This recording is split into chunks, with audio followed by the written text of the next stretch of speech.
Bonjour chers élèves, le but de cette capsule est de vous apprendre comment utiliser l'option de révision flashcards lorsque vous recevez un lien Quizzes.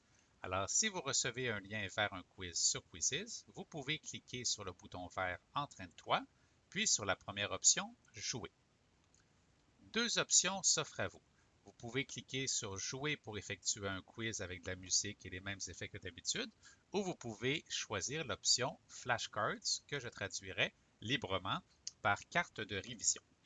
Alors, les cartes de révision fonctionnent sur un principe assez simple, comme si vous avez sur un côté la question, vous pouvez, si c'est applicable, choisir de voir des options, puis en flippant la carte, en la retournant, vous allez pouvoir voir la réponse pour ensuite indiquer si vous aviez ou non obtenu la bonne réponse. Alors, si je débute un exemple, alors quel type de triangle est montré sur l'image? Je peux tenter ma réponse dans ma tête ou sinon cliquer sur le bouton Voir les options pour avoir des choix. Alors, parmi ces choix, je sais que c'est le triangle isocèle. Je vais cliquer sur Flip ou je peux aussi frapper espace pour retourner la carte. Alors, c'est bel et bien un triangle isocèle. Je dois donc maintenant par moi-même cliquer sur le bouton vert Je l'ai pour indiquer ma bonne réponse. Quelles sont les notations exponentielles qui ont comme puissance 16? Je vais devoir voir les options justement. Alors, je pourrais choisir 2 à la 4 et 8 à la 2. Si je flippe, oh, j'ai obtenu une erreur malheureusement. Alors, je vais cliquer sur Examen des besoins.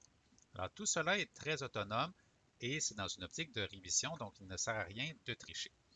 Quel est le résultat de l'équation ci-dessous? 2 à la 3, je peux le calculer automatiquement ou encore une fois afficher des résultats.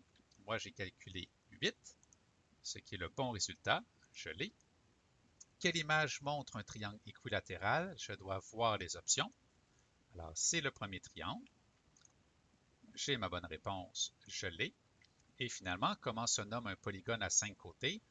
Je ne suis pas certain, je vais dire l'hexagone. Ah, c'est malheureusement une erreur. Je vais être honnête et cliquer sur l'examen des besoins.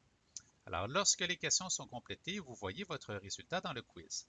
Vous avez trois options. La première option, revoir à nouveau, est de refaire les mêmes questions, peu importe vos erreurs. La deuxième option, la plus intéressante, examiner les questions incorrectes. Alors, le logiciel vous mènera automatiquement aux questions que vous avez indiquées une erreur pour pouvoir vous reprendre. Alors, quelles sont les notations exponentielles qui ont comme puissance 16? Si je vois les options, 2 à la 4 et 4 à la 2. J'obtiens les bonnes réponses, je l'ai. Et comment se nomme un polygone à 5 côtés? Je m'en rappelle, c'est un pentagone. J'ai la bonne réponse, je l'ai. Alors j'ai donc eu l'occasion de me reprendre et maintenant j'ai obtenu 100% des bonnes réponses. Je peux refaire le quiz au complet si je le souhaite ou cliquer sur le bouton Retour à la maison pour revenir au menu de base de Quizzes. Alors vous savez maintenant comment réviser grâce aux flashcards de Quizzes.